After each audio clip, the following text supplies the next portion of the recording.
Hey everyone. Well, we're now on day 4 of the Los Angeles riots.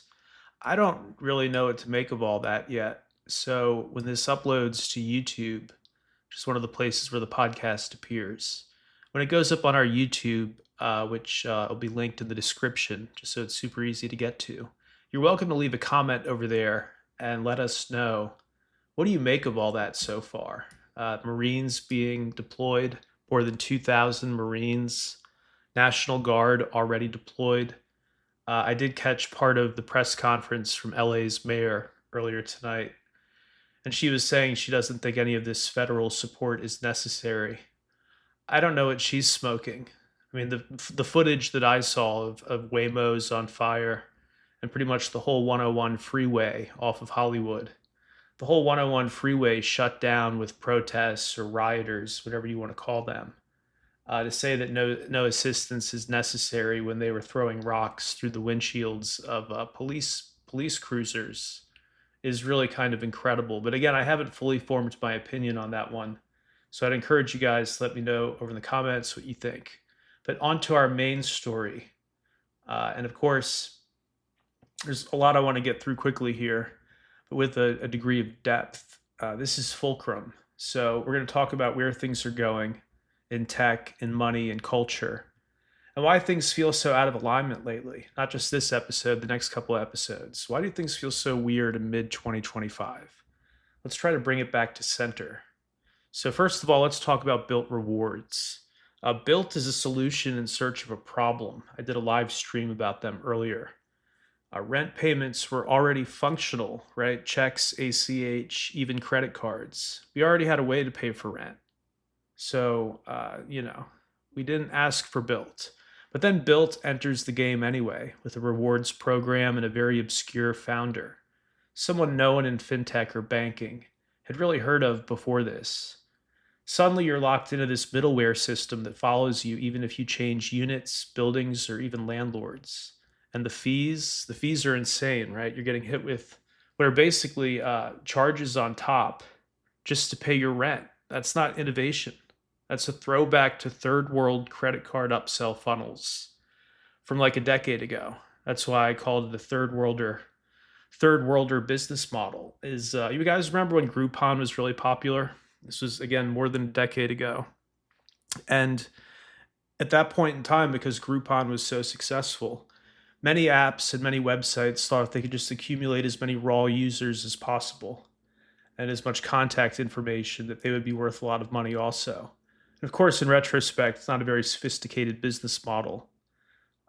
So renters are waking up to this. They don't want their rent hooked to a reward scheme. They want simplicity, transparency, freedom, the kinds of things you get from the blockchain, not from an app.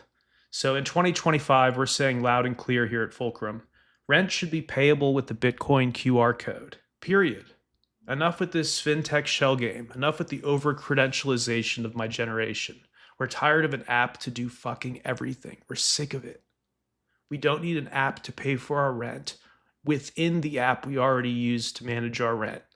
It's craziness. And then moving on a little bit, Bitcoin is taking off, right? Above $110,000 as of earlier tonight per coin. It's taking off. It's starting to be a real thing in the eyes of the global community.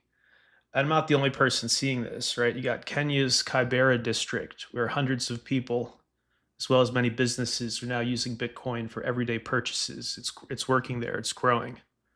I got Metaplanet in Japan. This publicly traded company over there has pledged to try to buy up to 210,000 Bitcoin over the next several years.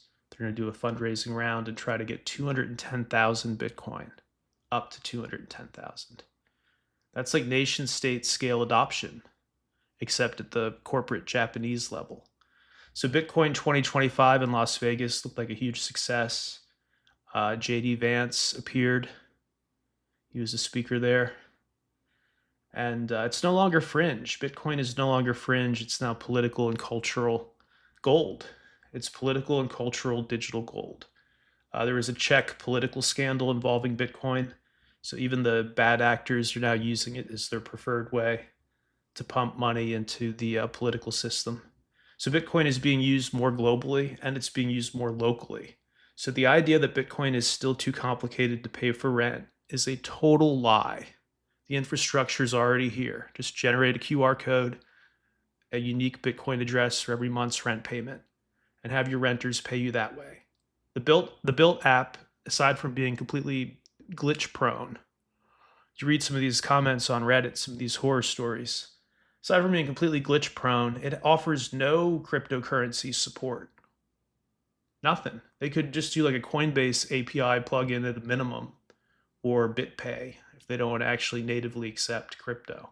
But totally unacceptable in 2025 when PayPal and Robinhood and Cash App and Venmo all work natively with Bitcoin and other cryptos. Or in the case of Cash App, they just use Bitcoin. But these major services have made crypto work. So why is Bilt supposedly worth billions of dollars? Why is it such 2008 2008 funnel, credit card funnel from a decade ago? So we got the Fed pausing rates, pausing rate hikes for now. So Trump and others around him are calling for cuts.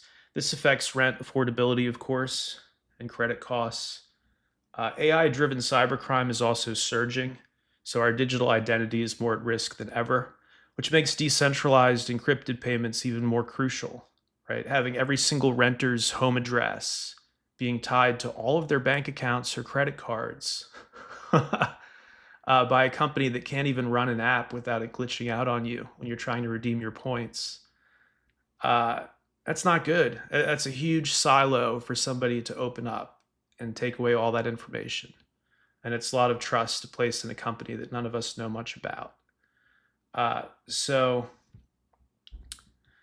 Fulcrum isn't just news. We try to be a lens. We're both a lens and we're a community. And we're here to speak clearly about things when the world is speaking in code and speaking in gibberish, speaking in nonsensical tongues. We're early on the Bitcoin rent thing. This is a huge use case for Bitcoin that everybody should be jumping on. We're early on Ethereum block space. We're early on rejecting middlemen. The goal isn't really to replace old systems with slightly less broken ones, or in the case of Bilt, potentially actually worse systems than mere credit card processors. It's to build parallel systems. It's to give us an alternative. So I've already seen some feedback from the Bilt video, the live stream that went up earlier. Some of you had stories over on Reddit that you posted. Bad support, unexplained fees, forced locked in, as one of you described it. So I hear you. That's why I did the video, is I think there's something wrong with forcing every renter in America to eventually use that app or something like it. I think it's literally a return to third world scam apps from a decade ago. I think it puts all of our privacy at risk and also just costs us more money than we should have to pay. I hear that. So this is happening to a lot of people. And to be fair, one person said they got the Bilt credit card and actually like it and actually find it to be a good deal. But this person admitted to me that they think Bilt's business model is basically just the credit card upsell funnel. They want to make it so expensive and so inconvenient for you to pay your rent that you eventually get their credit card and then just link their credit card to auto pay every month so you don't have to pay the hefty fee. And this guy, again, he likes the credit card, but he admits that that's their business model, is that they are a credit card funnel. And he was asking, what's wrong with that? Well, the problem with that is for every renter to already go through this ridiculous process in the US, this vetting process where the credit score has to be good enough and your income has to be more than sufficient, like ridiculously more than sufficient for the place you're renting or leasing. And most Americans, especially around my age, we're renters. We don't want to sock a lot of money into real estate. We're just renters in many cases, even high-end renters. And so to abuse us like this is just not acceptable. To lock out basic alternatives like paying with a credit card without having a built identity that follows you around for the rest of your renting life. It's totally insane, So if you have a landlord who accepts Bitcoin, you're trying to set up an alternative rent pipeline, you can hit us up. You can hit up Fulcrum. We'll help you out. We'll send you links to Coinbase and stuff. or to BitPay. And you can do this very easily. Like you should be telling your management company if you're renting, hey, I don't want to use Bilt anymore. If you can send me a Bitcoin QR code, I'm happy to pay rent that way. And then you get money that's settled in 10 minutes, no possibility of chargeback or a bounced check. So that's better for the landlord. And it's also better for them because they're getting all the money, no fees. And you're not paying a fee aside from the Bitcoin, the relatively small Bitcoin transaction fee, and that's it. So yeah, I mean, I feel like this is something I stumbled across. Is like, why aren't people paying their rent and even their mortgages with simple person-to-person QR codes, P2P QR codes? Why is this not a thing we're demanding? Why are people being funneled into fucking credit card funnels? Pardon my French. But being funneled into these things that, again, feel like they're from 2008 or 2010, just an unsophisticated business model. And they would have not even triggered my wrath if they would let me redeem my $37 in points. But they couldn't even do that. The app is so glitchy. And then they wouldn't let me use my Citi credit card. Citi is one of the biggest banks in the world. And then they wouldn't let me use my Robinhood credit card. And then I had to give them like direct access to my bank account through Plaid, direct access to my bank account so that I could do a withdrawal from the checking account. And I know nothing about this company, absolutely nothing about them beside what I've shared already today. And again, if you go on Reddit and search for Bilt rewards, a lot of similar stories and a lot of similar concerns. But I don't want to talk anymore about them. Just thought I'd give you guys the full update there. But yeah, the riots in LA, very scary in a sense because we're in uncharted territory. But I think people giving up on Trump now for any reason, you got 3 more years of this guy, more than that, 3.5 years. You got 3.5 years of the Trump show. So to give up now or to think you got it all figured out, I think would be a little bit premature. Thank you guys so much, and you'll hear from me again in probably a couple weeks. You're listening to Fulcrum News, real news from America and around the world. FulcrumNews.com/subscribe to get our premium membership and updates via email.